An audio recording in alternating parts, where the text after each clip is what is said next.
Welcome to the Consummate Athlete Podcast, where we explore what it means to be a well-rounded, happy, goal-crushing athlete. Every week, myself, sports journalist Molly Herford, and cycling coach and kinesiologist Peter Glassford interview experts and chat through all of your training questions. We're excited to have you along for the ride. Hello. Welcome back to the Consummate Athlete Podcast. New house, new us, new school year. I don't know. I feel like this is like a good reset moment for us. Peter, how's it going? It's going well. It's been a busy couple weeks. We got sick predictably after that. I had my big race and then went into move week, which was the plan, I guess. But there you go. We're sick. So we are continuing this podcast theme around the sort of big race we talked about last time. And now we're coming into what do we do after the big race as far as training after we've recovered. Mm-hmm. Yeah. A very important topic as people are kind of starting to hit the off season. A lot of people have, done their big goal. I think August is probably, I don't know if you've ever pulled this stat, but like August is probably like the peak month for the big race goal kind of thing. I think so. Usually when I have athletes, I'll rough into a schedule. Some people have it already set up, but a lot of people, there's like some unknowns in the year. But you do see that pattern where there's generally going to be some sort of spring classic in late April, early May. You have like a July summer thing, maybe the nationals, something like that. And then there's usually a lot of people will do some sort of like big endurance thing, Leadville, for example, on the second weekend of August, and there's a lot of events around then. And then usually there's something in September. Now, lots of people only have two of those or they're smaller group rides or something, but I would agree that yes, there's usually a bit of a letdown. I think just seasonally as we get towards the end of August with whether that's events or just back to school and that sort of thing. Which makes sense. I mean, life ebbs and flows. Certainly we are experiencing that right now. So as I said, we actually just moved not very far. We're like a quarter mile down the road from where we were, but into a house. Yeah, so Peter has a garage. Some people are like, are you moving far? And they're like really concerned that we're leaving here, our town in Collingwood. And no, we actually just the exact same neighborhood, just we got a garage now, which is surprising we've got this far without a garage. But yeah, it should enhance our strength training and our indoor training, and then also bike maintenance, which all my bike mechanics will be pleased that our bike mechanics will be better. I feel like you've been so excited about that. Like every time I look for you, I'm like, oh, he's in the garage working on his bike. And he is. Yeah, I got years of bikes to clean up. Yeah, as it turns out. Yeah, no, that's great. It's been really good. And then we had a great group of friends come and help over the series of a few days. So awesome community and some cross training there. So at least two of the C's of the Consummate Athlete. I feel like we sort of Huckleberry Finned our friends a little bit here. Anyone that listens to the Consummate Athlete knows we're really into cross training and strength training as like this non-negotiable for cyclists. So when we had a full U-Haul to load and then subsequently unload, we were like, I mean, guys, you can come get some really good, and not just strength training, functional movement training. So yeah, lifting a treadmill down a steep side of stairs with a twist in it is great cross training. Really good, yeah. So PSA, help your friends move, even if you are an athlete. It's funny, I had someone we were talking to the other night was like, oh, but surely we're now at the age where like your friends don't want to help you move. But when we were younger, like everyone would rally for a move. And I was like, honestly, it's funny because I think I had the opposite experience, because when I was in my 20s, I only had super high level cyclists around me. Where I was in like Massachusetts, the moves I can think of were kind of in and out of like cycling areas. Mm-hmm. And no friends wanted to help me move because they were all on these really strict training plans, and it would interfere with, they might get sore. They might, they weren't strength training 15, 20 years ago. So this was actually the first move where I felt like we had friends that were into it, because as we've all gotten older, we've realized we need to strength train. So turns out with age comes the ability to help you. Could be. Yeah, you might not be as shy as you once were, or you might have more things too, so you couldn't do it on your own. There was that. Maybe a few outliers there, but let's get this into this question. We'll go through this one. We just have the one today. So a reminder that you can definitely submit questions as you get into your off season and you're wondering what to do, and maybe about specific intervals or a problem you're having. So you can definitely submit that via direct message on Instagram. You can email Peter at Consummate Athlete, or info at Consummate Athlete should work as well. And then we also have that question form that's linked in all the show notes. You can find that in your podcast player in the info, or also on our website, I'm sure. You can find us. So definitely love those questions and ones that you're sort of getting specific with your scenario, and we can sort of hash through those. For sure, yeah. And if you haven't already, definitely do us a favor, rate, review, subscribe, etc. to the podcast. It is super, super helpful. So the question, do you want to read it? Yeah, sure. So this person says, I enjoyed your episode last week about recovery from big events. I was wondering what people who don't have another big goal immediately or at all do after they finish something like Leadville or Breck Epic or any of these major races. So to be clear, last week we were talking all about how to recover after one of these really big endurance events. So we were talking about Leadville or like a stage race, anything like that. So just to be clear, we're not saying you have to like day after go into your next race. This is like assuming that you've listened to last week's episode and you've done the recovery. So as you're doing the recovery, though, you can be thinking about what's next if you haven't been already. So we would say there's sort of the two types of people, right? There's the people who, before they even do their A race, sort of put their next thing on the calendar. And then there's the people like myself who shouldn't necessarily do that because having like a goal after the goal sort of almost takes you out of the goal that you're supposed to be focusing on in the moment. So for example, if when I was racing Leadville last year, I did not have another race on the calendar or really hadn't really thought through what my next year was going to look like because I wanted to be fully focused on Leadville that year. Yeah, and I think there's sort of this global, we like the Dan John's 5x2 goal setting where there's sort of this today, tomorrow, 2 months, 2 years, 2 decades. And so you sort of have this line. I picture it as a line that we're drawing, of excellence, if you want, or making a great life. And for a lot of us, I think sport activities, if not cycling, is probably something that at least at this time we think we would like to carry through a large chunk of that line, a large chunk of our life. And so we're sort of assuming that you're going to continue training and that could look like a lot of different things and certainly will evolve over the years, but that's sort of set. But I do think that for a lot of people, when we're trying to push towards something like a Leadville or an Olympics or something like that, you sort of get into these 2-year or 4-year cycles where you're really all in focused. And at the end of that, you sort of have this requisite recovery period that we talked about last week, I guess, not last year, but last week, where then you have to sort of in that training cycle, you take this down period. And it's not that you're not training, that's part of the training period, part of the cycling year, part of the 4-year period, the 2-year period. We talked about an athlete who just did Leadville. And that was basically a 2-year goal to get there. There was events along the way to prepare. There was skill goals along the way to prepare, fitness goals to get ready, on time for the event. And now it's sort of like this down cycle. And it's not that there won't be events or training, but there's maybe not that obvious Leadville 2.0 that's on the schedule yet.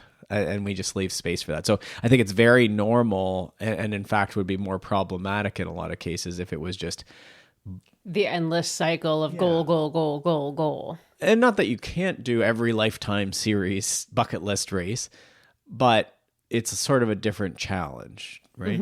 Where you're putting it all in one bucket, I guess, to do this one thing pretty well. And then we'll do something else, but not all at once necessarily. So when you think about it, sometimes I grimace a little bit when we say, oh, we're not training because we're in this recovery period. I think of that as part of the training cycle. In the same way that the rest day is part of the training week. It's one of the key elements. So trying to change that, but it is very normal. We wanted to reiterate that to not have a big goal for a bit and then to go back training even without a big goal. And that's sort of what we're talking around today is this concept that you can go back into structure and training because we know, drawing on that line analogy of the goals, that you probably want to do some sort of cycling or fitness event. So we should continue to exercise for health, well-being, but then also because we're guessing that you're going to do another endurance event. Now, people take left-hand turns and take up the piano randomly, or go all in on work, or go in all in on family.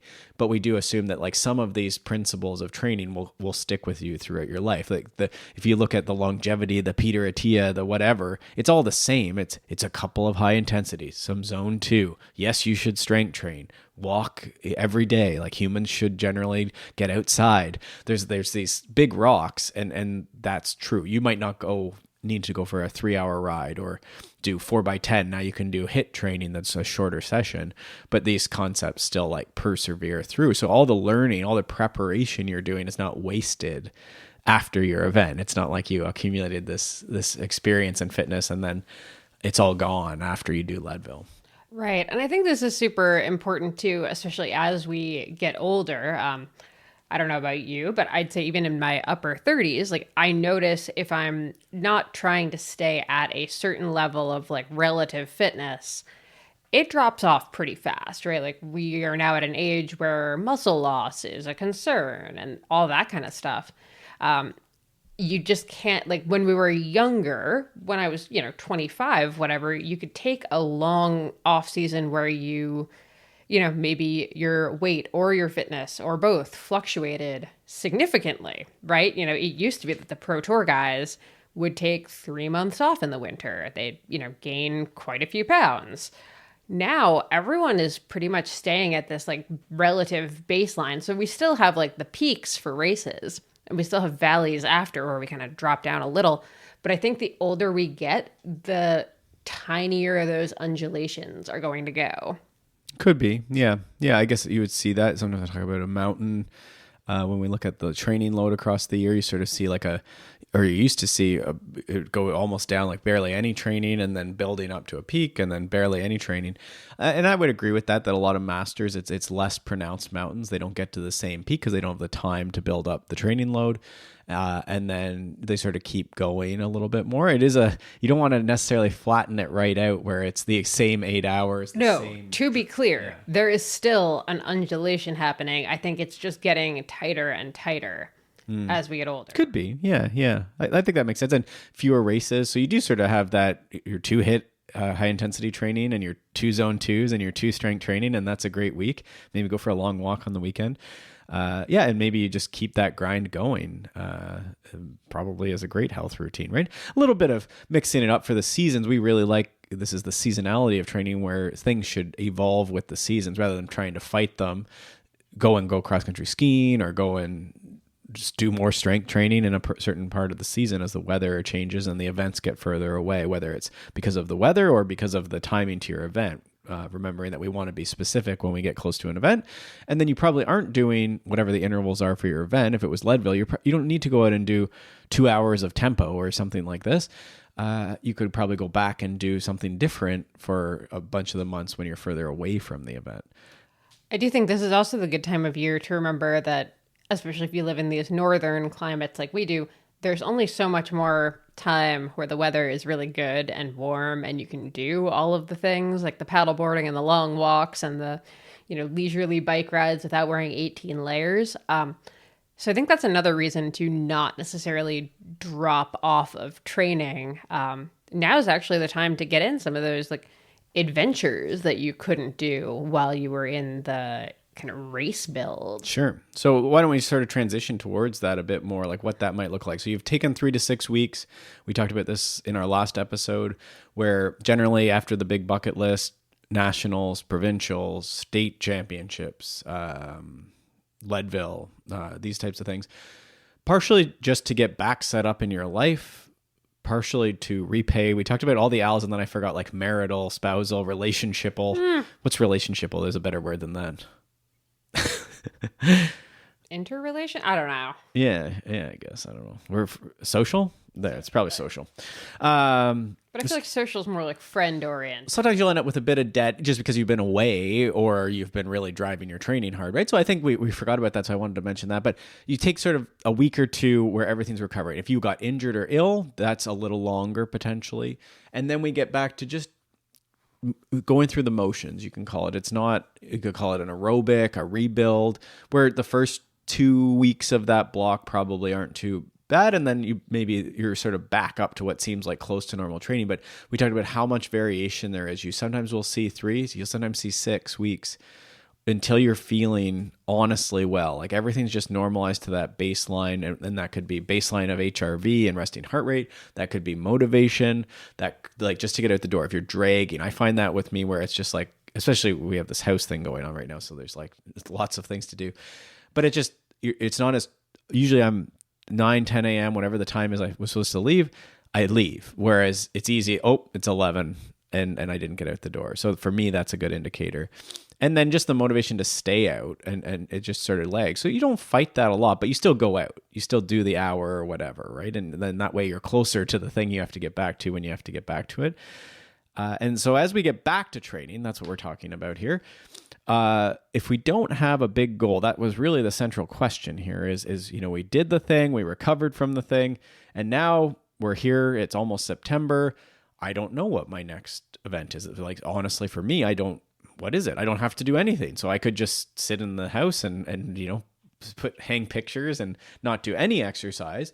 Or again, I could come back to that assumption that I will probably do something endurance related in the future. And so, as Molly said, we only have so much time till winter and the weather turns poor. So can I get back out with friends and enjoy the weather and do some adventure rides and whatever, but also be testing my tires, working on bike setup?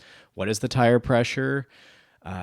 What else do we do? Things like working on different intervals. Maybe I had a limiter. We just did provincials. What happened? Got beat in a sprint at the end of the race, right? So back to the grind. My starts, I didn't screw up the start violently this time. And that was because the training block before, because I screwed it up twice and really ruined the one race earlier in the race. So with this, that was like a big part. Every day I would do a couple, once a week, I would really practice my start sprints. So it's sort of that simple. Like everyone nods along is like, oh yeah, I screwed that up. That's a gap. That's a limiter. But that's what we would do now. Even though you don't necessarily have a race, you assume that if you did Leadville, you're probably going to do another endurance mountain bike or gravel race. So what are the limiters for you? What can we get better at? And if there isn't an obvious one, then there's always a skill thing to get better at. Like none of us are the world class. And even if you are world class, there's always, then you would just invent new things, right? A new way to do a backflip or something.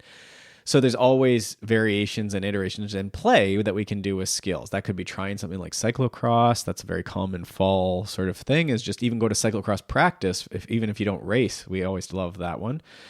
What else then? What else do we do? And so I guess just endurance building would be the thing, right? Like it's sort of always just working on endurance and coordination. So lots of easy training is always a safe, or generally a safe bet, is to, if you don't know what you're doing, is just do a bit of an endurance block and a bit of coordination, a bit of sprinting, but it doesn't have to be, if you've been really going hard on intervals and focus and VO2 and threshold, leave that for a while and just rebuild endurance. Yeah, and I think, this is, the post-race is also not the time to, how do I put it, like blow up your life. Like, it's not the time to completely change your training or like, a lot of people stop working with a coach or stop using a training plan afterwards. And I would actually argue the couple months post-big race is actually like the best time to be working with someone or following a training plan, at least like loosely. Just because it's, I think, the easiest time to go off the rails. Either you go too big and you do too many of these fun adventure things and burn yourself out epically, or my fear is always like becoming a bit of a couch potato, because I do think that is my default setting, despite what I do for a living and with my life now. Mm-hmm. So I actually get very nervous when I take a few days off. Actually, this move has been very stressful for me because between the move and the cold, I took like a kind of unanticipated 3 days off, and it's been weird. And it's interesting because we differ in that. Like I am such a fidgeter, like I haven't been training and we've been doing this thing, but I've been like waking up at 5:30. I have to go walk because like my body just starts like undulating. Like I can't sit and watch TV. Can you just use the treadmill in the garage? I guess, but now you're going to hear me doing like sprints at 5:30 in the morning. So everyone's wired up different. And I think you need to know that, like, as much as that sounds like, oh, that's nice for Peter. Like it's also like, you do wake up at 5:30, so it's not always like amazing. But you also need to take the recovery. So even though like I could get on my bike every day, I need to be careful and not do that. So you need to sort of like distract yourselves in healthy ways and work through that. And that equally with a therapist is something to work on as much as the couch potato sort of mindset, which again is not a criticism. It's just knowing that you are a person who can really sit and enjoy, TV or whatever and not go outside, especially as the weather and the sport and without a goal. Now, the couch potato person maybe does need, like, again, this is knowing yourself. Maybe you do need some sort of hard endpoint, some goal. These are usually people that do really well with, I've told my friend I'm going to the group ride on Wednesday nights. So they have a training partner. Maybe they also have a personal trainer they're meeting, if you have the means, of course. But it could just be a friend that you meet at the gym. It doesn't have to be a personal trainer. But these are knowing yourself to build in those systems. And Molly's right that you've probably had some of these systems in place, so we don't want to drop those right out. With the coach, this is where we shift to skills, base building, general preparation. And that's really, when we look at the year, it's chunked into these little phases, right? A little bit of recovery. We talked about now on a couple podcasts, 1 week of sort of off time, maybe 2 weeks longer if you're burnt out or we've gone too deep, but we're doing these things so that we don't end up in that situation. Then you get back into what we might just call base one. If you opened up your Joe Friel book and you looked at base one, it's not low, or it's not high on anything. It's not high volume. It's not high intensity. There's maybe a bit of sprints, some speed skill is what Joe Friel would say, high cadence drills, one leg pedaling maybe. And then what else? Cross training, easing into your running and cross training preparation, maybe some pole running if you're a cross country skier or something like that. But easing, this is a great time to do a run walk for 5-10 minutes before you ease into your strength training or just as a little light day. Tuesdays are a light day now. So you just fit in a 5-minute walk, 10 minutes of run walk, 5-minute walk, and that's your first steps into running, because we have our eye to October, November, December, where maybe you do want to do more running for cross or for the winter just being crummy for biking, right? So this is where you can start seeing, now we've built out a training cycle. What's coming down the pipe in 2 months, again, to today, tomorrow, 2 months, 2 years, 2 decades. So that real power of that goal setting philosophy that we use with our athletes, with our coached athletes, is we start saying, well, what tests, quote unquote tests, do we need to be ready for in 2 months, in 2 years? And what can we do today, tomorrow to prepare for that? So, as Molly said, I was going to race Paris to Ancaster, one of these spring classics next year, but Jesus, what tires do you use for that? And like, what air pressure would I use? Or what if I get a flat? I don't know how to change flats, and everyone gets flats in that race for some reason. Maybe I could go down and pre-ride it. We live not far from there, right? So you start thinking through those things. And then also winter is coming. So I'm going to have to run. I haven't run in months, but last year I hurt myself running, but I really would like to include running so I could get to the run club. So maybe I start this run walk idea, right? So you can start backing out goals that are related to training or to future races, events, to really sort of say, well, what do I do in August, September? Well, there you go. You figure out what's coming in 2 months and you start getting ready now. Right. And I mean, we're a month and a bit away from when I'll do the annual post of you have less time than you think to get ready for those early season goals. Again, especially if you live in northern climates where winter's an issue, we're getting into like the last few weeks where long rides on the weekends are easy to do and like low stress, low consequence. DW says there is some consequence. Some consequence. He's also getting used to the new house. Yeah, so preparing. So, I mean, that could be in the form of some training. It could be the form of an event. What else would you put onto that? Like, you don't have as much time. Well, now you've caught me out. Oh, well, I mean, things like what packs are you going to use, or fueling? Like so that's what I was just going to say. Right. The gut training, like this is a great time to be working on that, where again, low consequence. If you need to start planning runs or rides where there's porta potties around because you're trying some new fueling options or just trying to fuel more consistently. Right. And you really, it's like the running analogy in strength training. Everyone understands, like, I am crippled, like I hurt myself because I went running once. This is what happens to a lot of cyclists. So we're warning you early, but anything like Dr. Stephen Chung talked about, the heat training got really trendy this year. You see all the paint suits and sauna suits on all the pros are now doing heat training, and we know it's hot in most places and these heat waves. So when would we don't do that? You see people, I did heat training the week of the race. Well, that's not what Dr. Stephen Chung told us on an episode that we have that you should listen to. That we'll link in the show notes.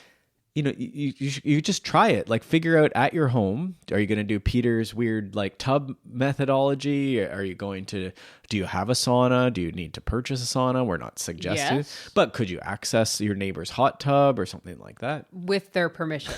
Just jump into it. It makes it a little more, then you can practice your running when you're getting chased out of the hot There tub. we go. Yeah. This is just double the bang for your buck. But this would be supplements. Everyone's talking about creatine. Do we want to start creatine in the middle of the race season? No, but this would be a fantastic time as you're easing into strength training. It might even help your strength training and your recovery. So I think these are things that we're thinking about, is like, what are the things that you were wondering about or like secretly trying during the year and not necessarily getting?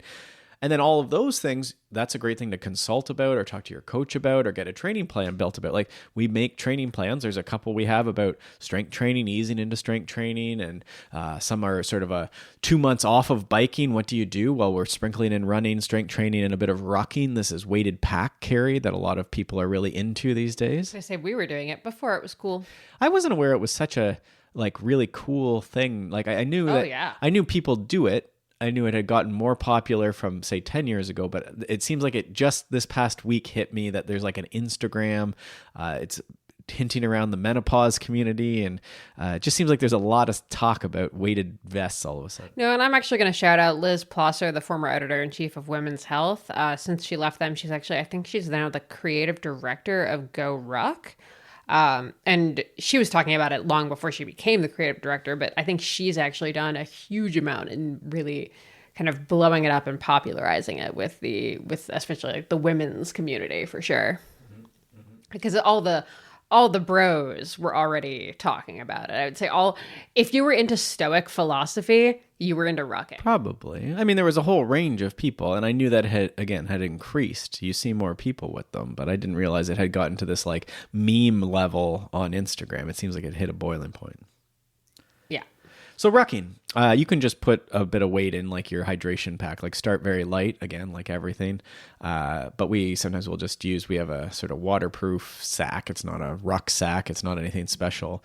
I know our friends over at the Ready State talk about just, you're going for a walk, put a backpack or hold some weights, or we're really just carrying, right? This is something Katie Bowman talks about, the importance, like humans basically were made to walk is like a main Katie Bowman thing. You need to walk a lot. We have several great episodes with her, and all her books are fantastic. Movement Matters. Your Perfect Movement Plan is a great like handbook for a lot of this stuff we're talking about. But she talks about just going and carrying your backpack or your groceries or whatever in one hand and the other hand, and then two hands, and then maybe it's on your back for a bit. So really shifting the load around, and that really affects which muscles are working and how they're working, how they're being activated. So picturing you doing that with DW. I think that's my life as a small dog owner, is I carry a small dog in various ways. Okay. I had like a very embarrassing discussion with him the other day, the dog, not you, as I was like carrying him because he wouldn't walk. And then we passed another dog, and the guy looked at me like I was a dummy. And I like looked down at DW. I'm like, this is the looks we get. And the guy seemed really embarrassed for all of us. Okay. It is what it is. Yeah. Anyway. Yeah. So I think that's the idea. And then when you're getting into training, we talked about keeping coaching or training plan in the mix. Like, obviously we're biased in that respect, but it is something that we keep that routine going so that you can keep progressing as an athlete and shifting the goals, right? Like, you can talk to your coach about, I don't have Leadville, but maybe we go after the 5-minute power, or a power test, or a Strava test, or a skill assessment. I do have an article coming out in the fall with Canadian Cycling Magazine, sort of in that direction. You're not going to the Olympics, but that doesn't mean you can't set goals for buddy hop, for threshold, for doing the longest ride ever, or variations on those goals. I sort of put in a bunch of like, okay, you've already done a long ride, you don't need to do more of that, but maybe now you do it on your gravel bike or self-supported bike packing, or just ride 100K a little faster than you've done before. It's still a long ride, but maybe we put a bit more efficiency into it. So there's lots of these things we can build into the fall, and then also as just your next challenge when we're looking at goal setting and coaching and training plans. Perfect. Okay, well, let's wrap up there, and we'll include links to everything we talked about in the show notes, the training plans, some consult stuff if you are interested in kind of talking through your next goal. Yeah, and with that, keep the questions coming. And we're not going to be back. I was about to say we'll see you next week. We will not see you next week. We're going to take a week off for the holiday, do a bit of adventuring on our own, and we will see you back here in 2 weeks. Thanks so much for tuning in to the Consummate Athlete Podcast. If you want to hear more training, racing, and endurance sport advice, make sure you subscribe to the podcast and leave us a rating and review. You can also subscribe to our newsletter at consummateathlete.com for a weekly dose of inspiration and advice straight to your inbox.